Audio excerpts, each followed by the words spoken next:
It's not the type of building you see every day, and even in the daylight, it's pretty spooky. It's the old Beauregard Parish Jail. It's the only jail of its kind in the nation with the Gothic collegiate design.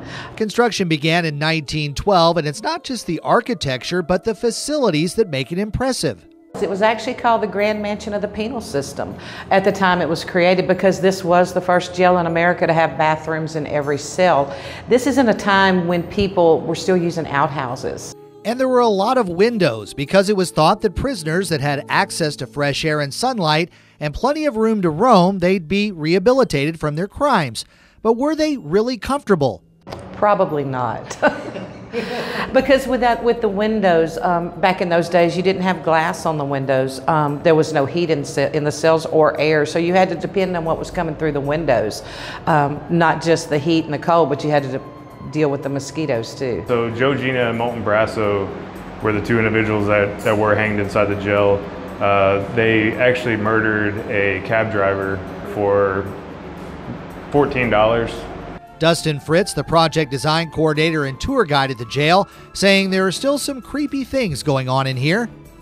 We believe that the jailer is still wandering here, and it's because of the areas that we experience a little bit of activity.